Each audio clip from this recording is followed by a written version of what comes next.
It's going. And we're I think live. we're live. We're live. What's up, all you profitable stylists and all you future profitable stylists out there?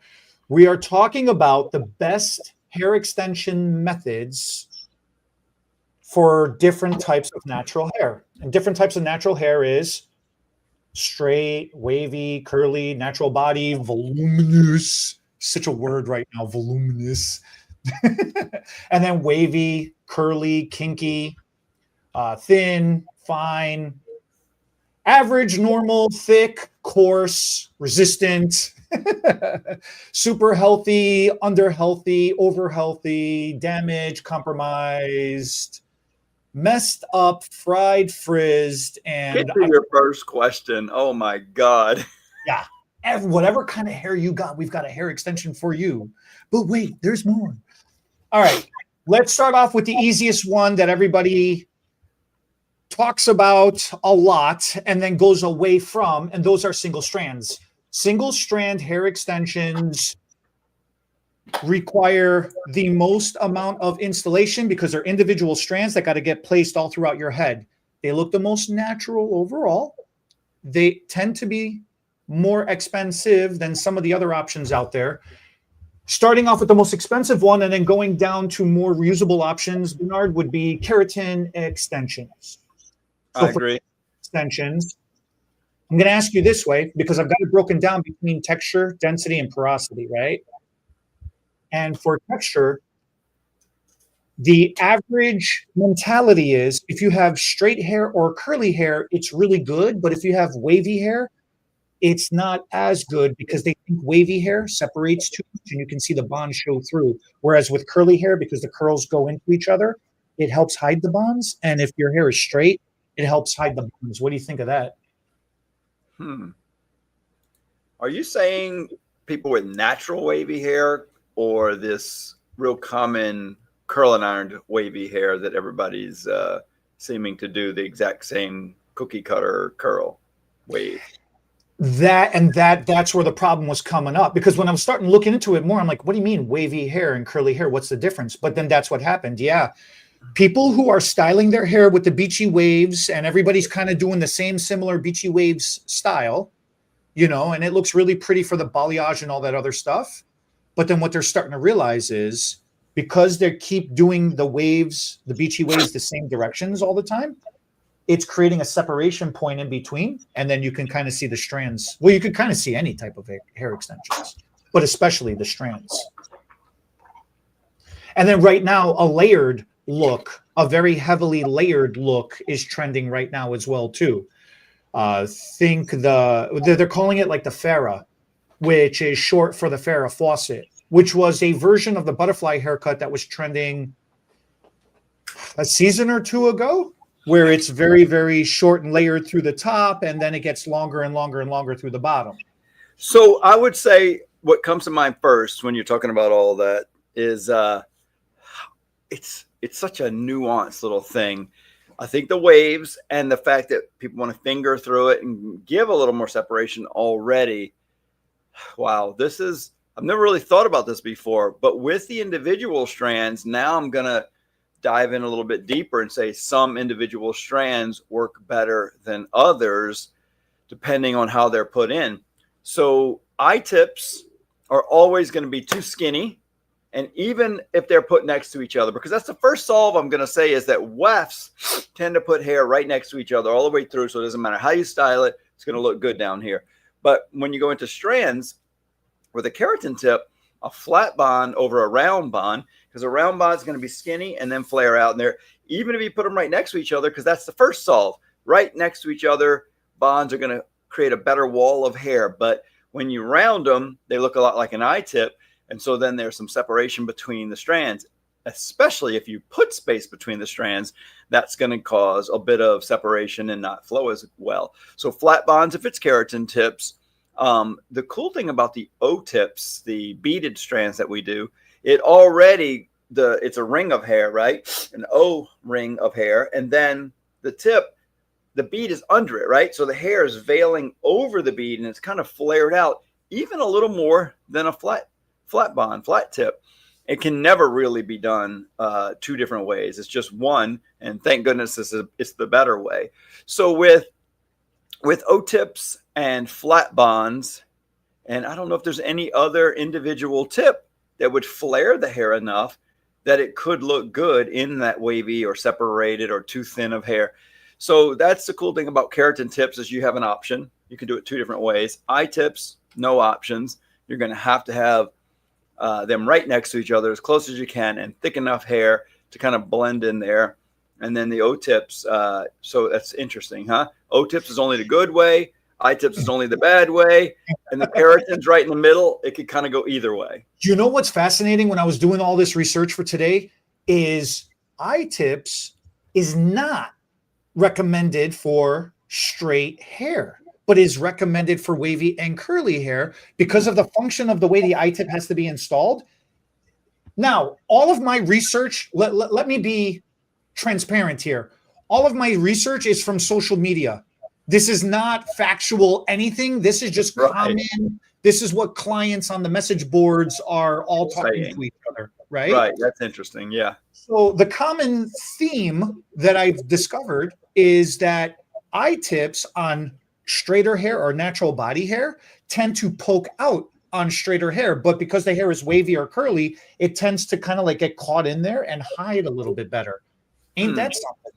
Well, I wonder if when they say poke out, because I-tips, the trouble with the I-tip is that bead, and some people put the eye in too far, right? They go out like this, and so the head is like right here, so it's either poking the head here, but usually it's that they just put it at a bad angle, and most people put extensions in at bad angles, wrong angle all the time, or at least a little bit of a bad angle most of the time. And they all poke out a little. And so the wavier or thicker or curlier hair is, the more it hides it.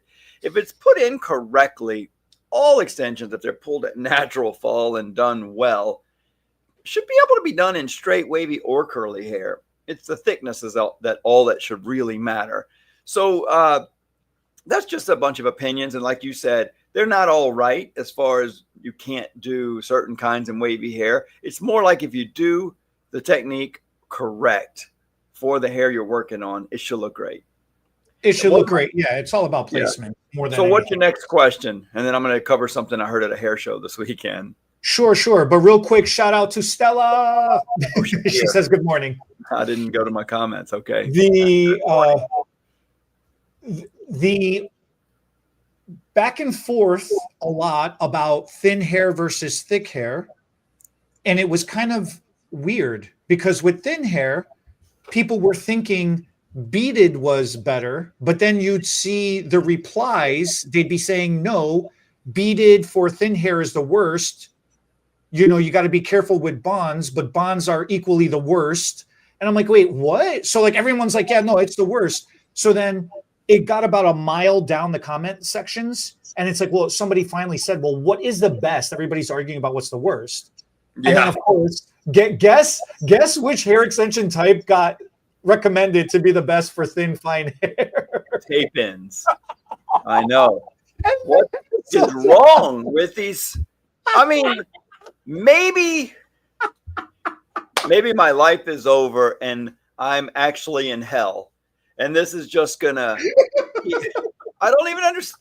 It's so, I actually was explaining that at a show this weekend. I was at dinner. Does this segue you naturally into what you were just about to talk about? No, but a different conversation that's way more fun for me because this girl last year, luckily I get along really good with her mother, and I'm right in the middle of both of their ages. You know, it's a hair replacement show, so it's not a hair extension show. So they're it's so weird because they're very knowledgeable about putting hair on bald or thinning people, but they're not real knowledgeable about extensions. They don't even love extensions, so that's fine. Some of them do extensions also. Most do not, but because they do a high-end, expensive service work, they operate their places a little bit more like doctor's offices or dental offices with these private rooms. They really think and feel, and forgive me guys if you met me this weekend and you're watching this for the first time, most of them really think and feel like they are better than the average stylist. Okay. And financially, they probably are. They're making a lot of money because they're putting hair on balders than in men. And so it's a lot more specialized and they're making really good money. But because of that, some of them mistakenly think they know more about everything in hair, like hair extensions. And so a couple of years ago, I don't know if it was last year or the year before, I'm right in the middle of the mom's age and the daughter's age. I'm in my 50s. Mom's been running her business for a long time, trying to pass it on to the daughter. And she says, well, my daughter, she thinks tape-ins are the best extensions to use. And then she comes up to my booth and she was pretty strong about it. And I said, not only do I disagree, I think you're completely wrong. And it's the very worst thing you can do for people who have fine, thin hair. The worst. You're making hair worse. You're damaging it. And she goes, well, Bernard, if you could give me a good reason why. I said, well, thank God you're here all weekend because I think it's going to be a few conversations for you to understand what's going on. And strap in, girly. Here we go. We laid into each other a few times. The mom came and apologized a couple of times. I said, I'm having fun. I hope your daughter's okay. She said, oh, she's okay. I'm just apologizing. This is how she gets when she believes in something. I said, apparently I do too. And I'm sorry she's just wrong this time. Well, she ended up coming around pretty well because I had just good information to back it up. And so then again, this weekend, somebody said something at a dinner and just a rude, negative comment. We're talking about hair replacement. He leans into me and he goes, well, you know why we don't do extensions in our salon, in our hair replacement studio is because they're all just so damaging. I said, they're not. And he goes, oh, I've been doing this a long time. I said, yeah, me too. They are not there. A lot of them can be, and the good ones can be done incorrectly by the hairdresser or not taken care of very well by the client.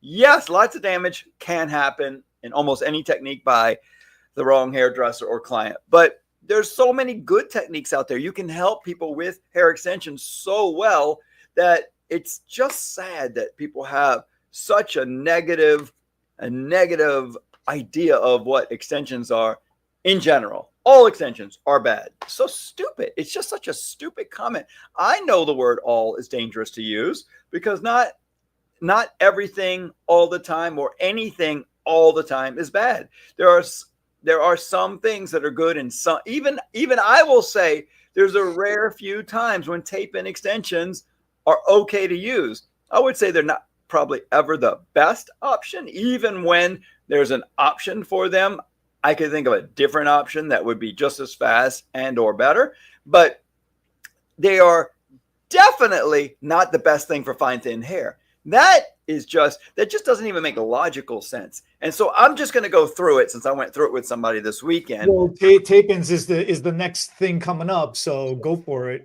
Yeah. So here's the deal. You've got these two things with tape on both sides, and you're going to sandwich them together, right? With some hair. They've got hair on them, right? There's hair on this one, there's hair on this one, and you're going to take some of the client's hair dangling through there, and you're going to put these two things together.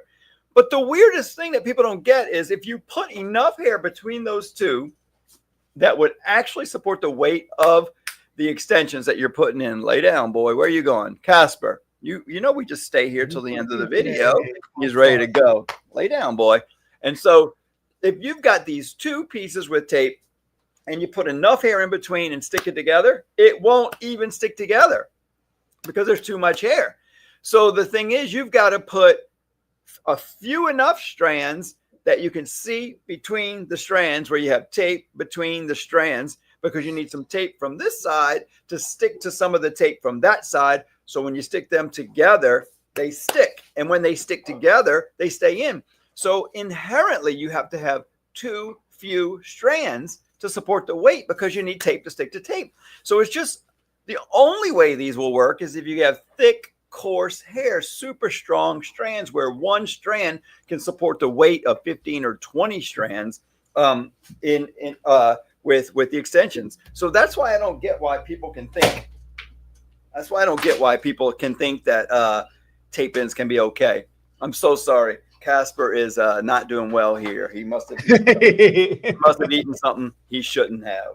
Well, one of the other things about the tape and adhesives, I was just in a class this week as well too on Monday, and what a lot of people don't understand and what a lot of stylists don't think ahead. I'm always talking about thinking ahead.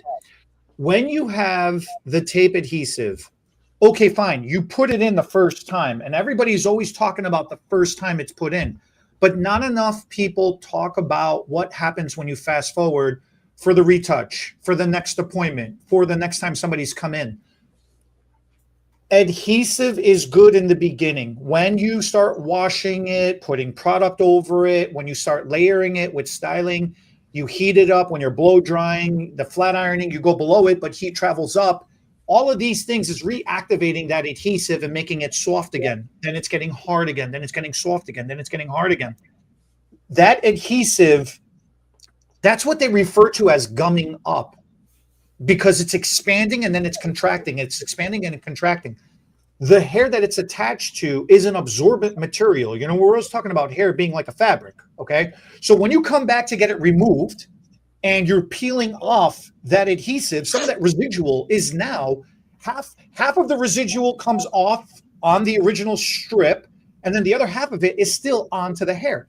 And then you got to go in and you got to clarify. You got to comb it out. You used that terrible comb that you were talking about. I refuse to repeat, because then I'll have to sanitize my whole freaking world again every time I hear it. Yeah, I didn't even go into the removal. I was just trying. That's the problem.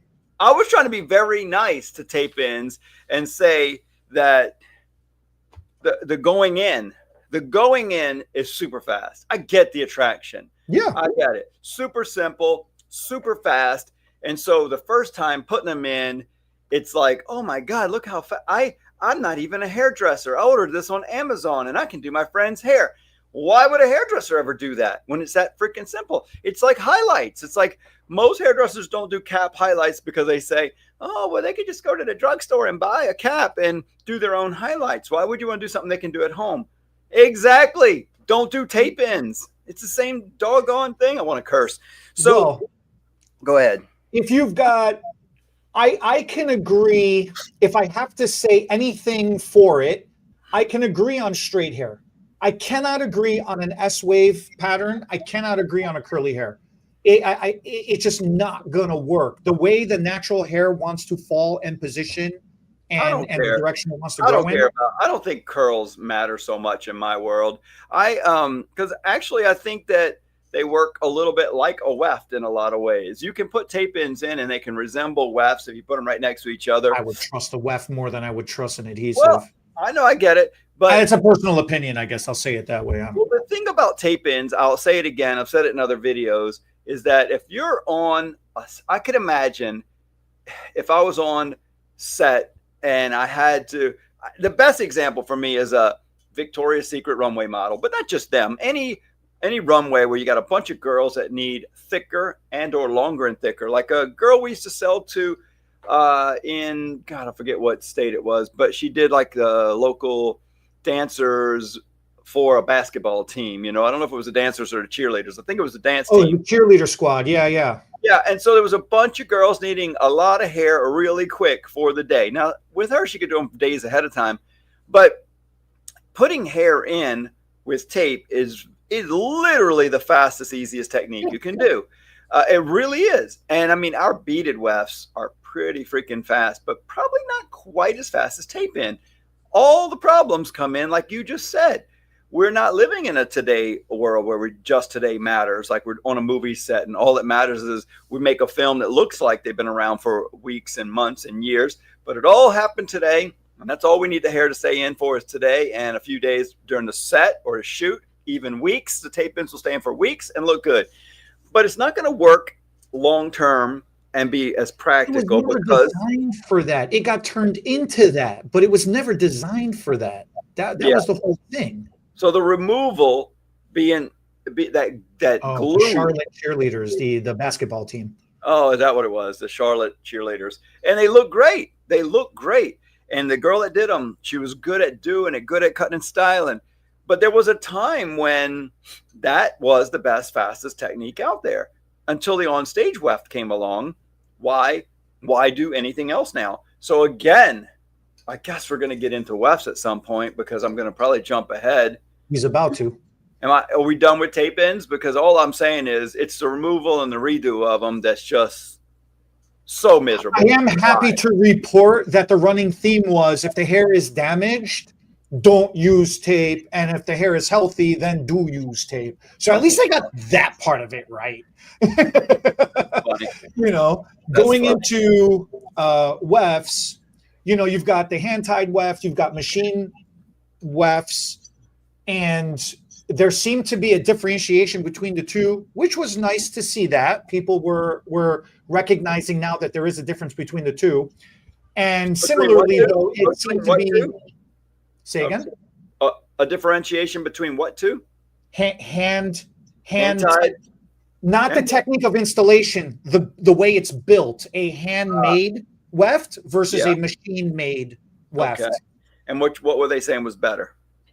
No, it was pretty much on par, but they were saying that the machine-made weft lasts longer and it's easier to maintain and it's a little bit more customizable, which I can agree, that's accurate.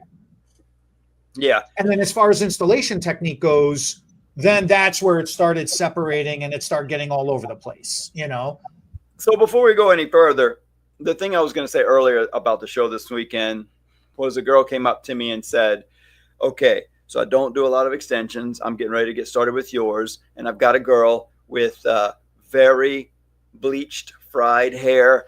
I'm just worried that if I show you some pictures, can you tell me we haven't done anything to her hair? And, you know, we're trying to repair it, grow it back. And it's been a few weeks, or it was at least 6 weeks. I don't remember exactly long.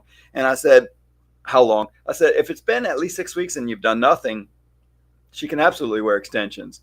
But here's the thing that nobody ever really talks about or thinks about. Where do hair extensions attach to the client's hair? If done correctly, really freaking close to the head.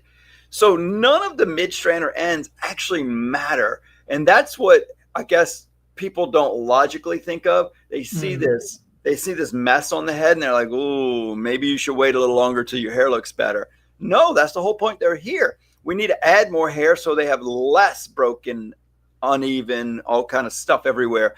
And so if the hair has grown out just 3 or 4 weeks and you've got this much growth on the head and you're attaching to the hair nearest the scalp, the strongest hair on their head. Because I explained to them, like, hey, you got hair this long, right? So it grows a half an inch a month. So every half inch is another month. So at 12, you know, at 12 inches, what is that?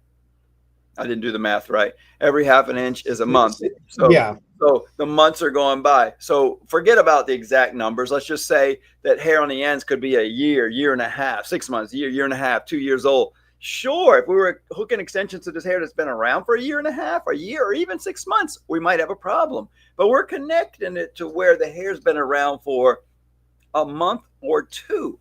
That should be the strongest hair on their head unless they just got bleached yesterday and you left it on too long and you damaged the hair. Then there might be a problem. But most of the time, when you get that client that's really needing hair extensions and they're complaining about their damage, or you're looking at their hair thinking it's too damaged to do color or highlights, it doesn't mean they're too damaged to do hair extensions. Usually people think of extensions, oh, it's more expensive than color highlights, it must be a higher end service, it must also not be able to be done because they're damaged. It's not true. Sure, put the extensions in kind of close to the head, don't cause any tension, do it at natural fall, and you'll be fine. It'll stay in really good, clean the hair really well. I know the thing that comes with damage is oils, conditioners, slick products to make it look smoother and healthier. And that can cause the extensions to fall out, slide out. So shampoo their hair with a clarifying shampoo, get it really, really dry and clean. And then you're going to see their hair float, right? And it's going to work. What's that? What was interesting to see people discussing was, especially when it came to the wefts, is when that part of the conversation actually finally came up. Because a couple of times in a comment here and there, it was very random for the strands, for the beaded, even for the tape. It was very, very random. It would pop up here and there and then would just kind of get glazed over. But when it came to the wefts, everybody was kind of talking about it a little bit more. Wefts you can get after a fresh color, after a fresh keratin smoothing, after a fresh highlight, and then they were saying you could get it applied closer to the scalp. And everybody was kind of similarly agreeing with each other. And I'm thinking, why is everybody similarly agreeing on that one? Why was those comments getting ignored on the other ones? And it's really, really wild. This obsession with trying to get the extensions as close as possible to the scalp, and it's like, nah, you don't. You want to be, one of the comments I had to respond because I couldn't take it. She goes, if your stylist can't get closer than 1/4 of an inch to the scalp, then she's doing it wrong. And I'm like, madam. You know what's so sad? You know what's so sad about that? No matter what extension technique you put in a few days, it's going to be away from the scalp. It was so wild. It was so wild. So I'm like, why? Why would you want it that close? I'm like, why are you? So I said to her, in that case, help me understand. Why would you just not do the glued application technique? Yeah, glue it to the head. There right? You go. If you want it directly to the scalp, why would it? There was a glue, super glue. Right. Well, not super glue. I mean, not the Gorilla Glue. Oh, here we go with the Gorilla Glue again. No, but I mean, we used to. I mean, there's still do. Yeah, there's still glue. A direct glued technique. That's what you're asking for because that's how you can guarantee natural fall and be directly to the scalp. But otherwise, if you're attaching something, you would have to come straight off the head at a 90-degree angle. How painful. How freaking painful. It's impossible to follow natural fall. I got smacked with the Get Good, and I was freaking laughing hysterically. I thought it was hilarious that I got hit with a Get Good. Get Good. What does that mean? Get better at it? No, okay. So Get Good is like it started from the video gamers, like if you suck and you were complaining that you suck because the game is too hard to win, then the other people that were better than you would be like, yeah, get good, son. You just suck. So now it's become like a common, social thing. Funny. I didn't know that. Get Good. So here's me trying to explain to her, like, I'm not just saying, no, that's wrong. I'm saying that you shouldn't do that, or you shouldn't think that way for strands or tapes or wefts or anything. I'm giving her a follow-up option. What you're really saying is this technique is made for that. Otherwise, every other technique that you're defending, you're not, it shouldn't do that. And she's like, if I knew what I was doing, or if I was better at applying hair extensions, then I would understand that I'm wrong. And how dare I respond to her comment, And so I'm like, I'm just laughing at the audacity. This brings up probably the most important thing about hair extensions. And I brought it up a lot this weekend. And I don't think most people even get this differentiation. Tension versus non-tension. And you know what, Eddie? Let me give tape-ins their credit. Tape-ins, if done correctly, is a non-tension technique. They fall in the category of the kind that I support and the only kind I sell. And it's the reason we sold a sort of tape-in extension in the past. And so if I ever carried one in the future, that would be the only reason I could say is because it's a non-tension technique. So that's what blew me away when wefts, 35 years ago when I became a hairdresser, in those first few years, I started learning how to sew wefts in. I couldn't cornrow braids, so I'll put some string in there and do some knotting, and then we sewed a weft to it. The knotting was tension. The weft getting sewed was tension. So then when I saw it go away and we started using tape-ins, keratins, I-tips, all non-tension techniques, because they're on purpose put a little bit away from the scalp so it doesn't hurt. So it doesn't stress your scalp out. It's not pulling the hair out of your head. So it's on purpose, the thing that you're getting criticized for because you're not good. Yeah, you just can't put it closer to the head. Yeah, of course you can. It just hurts and it's not necessary. So, right. What are they telling their clients when they're like, ooh, that hurts a little? It's like, that's all right, girl. Hey, just give it a couple days. Beauty is paint. Look, this is an old color adage. If it ain't burning, it ain't working. Right. So and just give it a couple of days. It'll loosen up. It'll be fine. We'll put it in looser. If it could be more comfortable today, put it in loose. So anyway, when I saw these beaded O-tip type of extensions and wefts, I was like, oh my God, I've never actually seen a weft that could be put in as non-tension. We had Mrs. Texas at the show this weekend. She's in Grapevine, Texas. And she said, Bernard, I've been wearing your extensions for a few years now since you came to our salon and showed us. I always try other ones when people offer them for free for, hair shows or beauty pageants, and people come in and do hair. Yeah, I'll let them give me the free hair, put it in and test it. And I have trouble sleeping. My head hurts. And yours are the only ones that don't hurt my head, feel like they're not there, feel so light and comfortable. And I can just keep reusing the same hair over and over. I love them. I don't understand why it's not taken off. I said, well, it is kind of taken off, actually. She said, yeah, but I don't know why anything else exists. Why is anybody doing any other weft? And so, of course, this was on Saturday. And she said, if you ever need me, I said, tomorrow at 2. And she said, and so I've kind of posted little snippets of her talking on my Facebook page and channels and groups just over the last couple of days, because she did get up there and talk in front of everybody and say how much she loved them.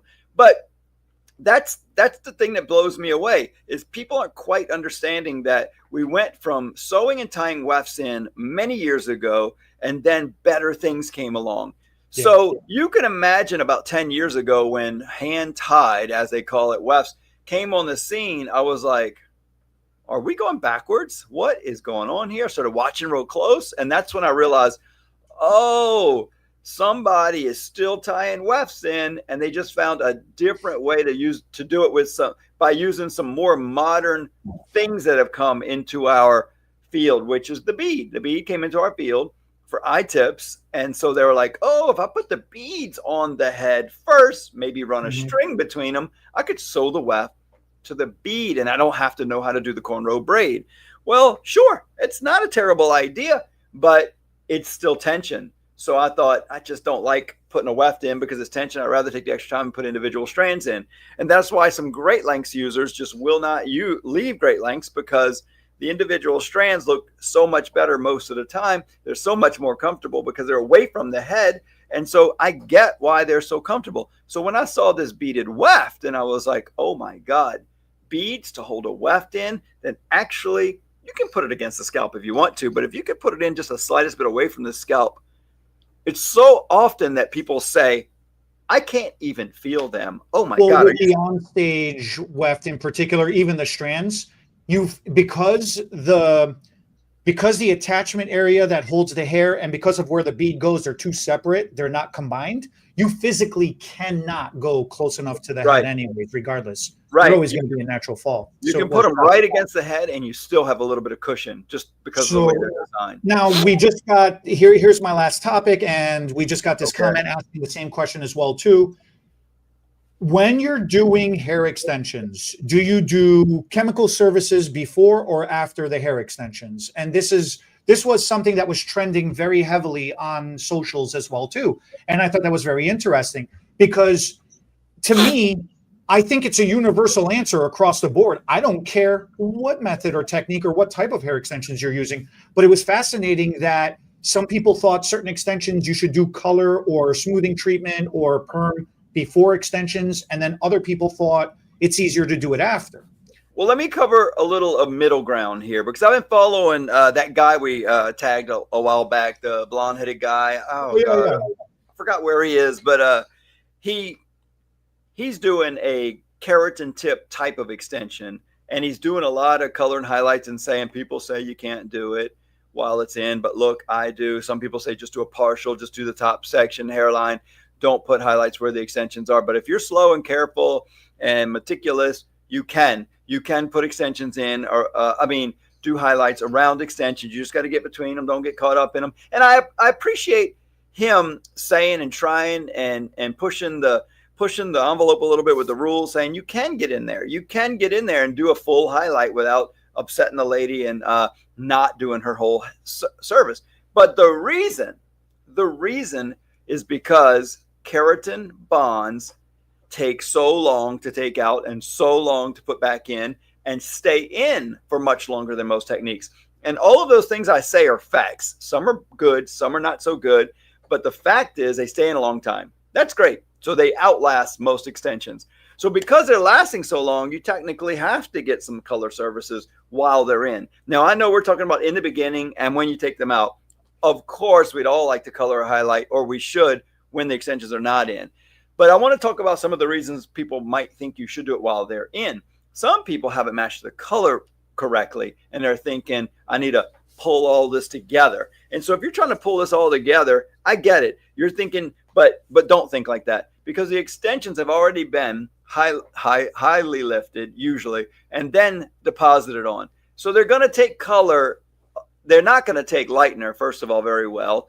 Watch one of our color videos to understand all that better, because we have some colors that have just been bleached up and not toned. And so those would go both ways, but most of them are not going to lift very well.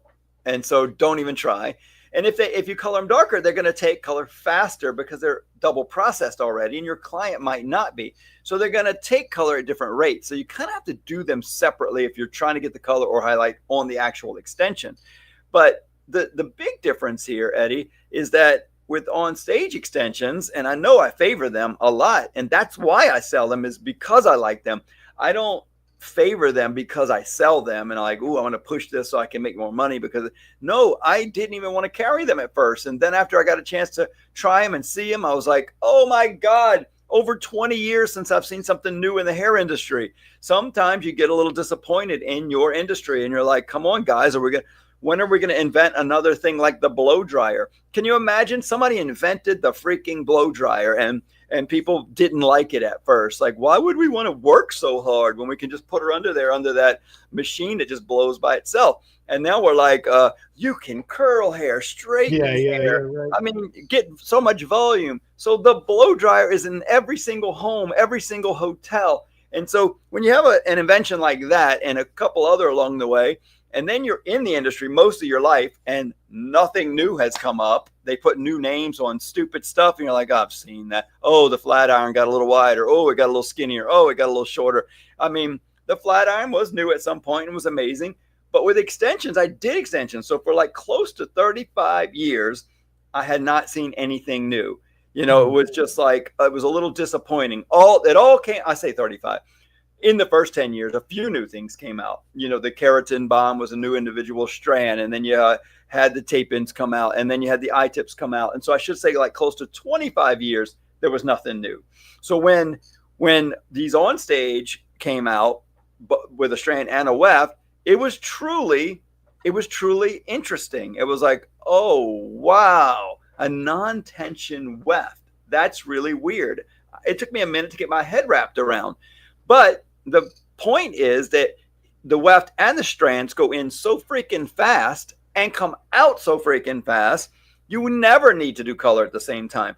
I know there's a lot of reasons why people think maybe they want to do color at the same time that we covered, but just practically, you don't have to. So you shouldn't. Just take them out. 3 to 5 minutes to take a full head out, maybe 10 minutes with individual strands. So just take them all out and then do your color highlights and put them all back in. And it still could all be under 2 hours with the color processing service and extensions. So there's just no reason to, and you shouldn't anyway, for all those other things we talked about. So that's my rant. You know, it's always, and this is the hard thing about modern society versus what should or shouldn't be done.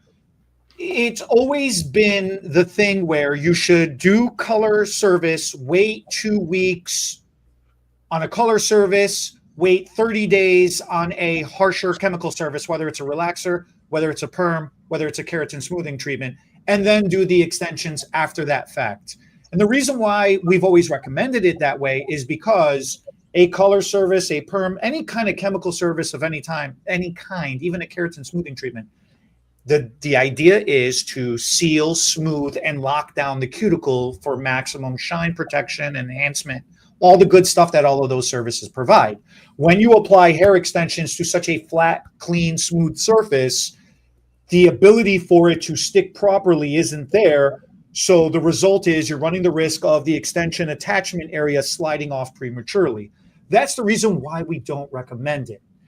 But with modern society, the way things are nowadays, and nobody has time for anything, we are pushing the envelope and we are attaching hair extensions after the service in the same day.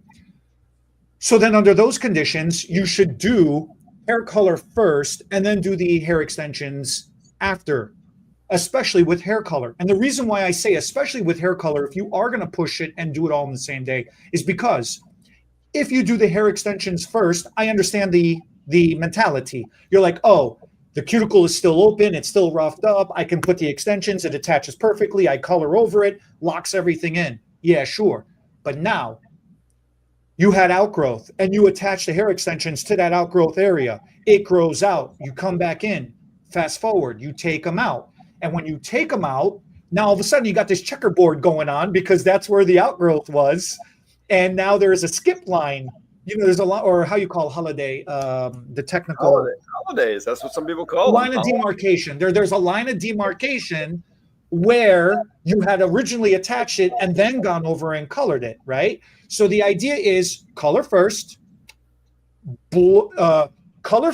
process. When you take them back to the shampoo bowl, pro tip, shampoo the color off and then follow up with a clarifying shampoo, or even better, opinion tip or insider tip, go get some Dawn, go get some dish soap.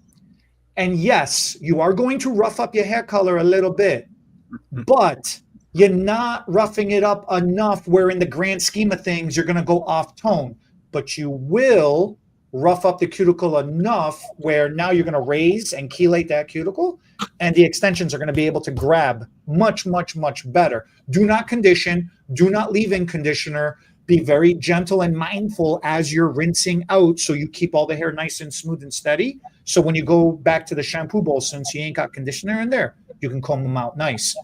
Apply your extensions over it. Boom, done.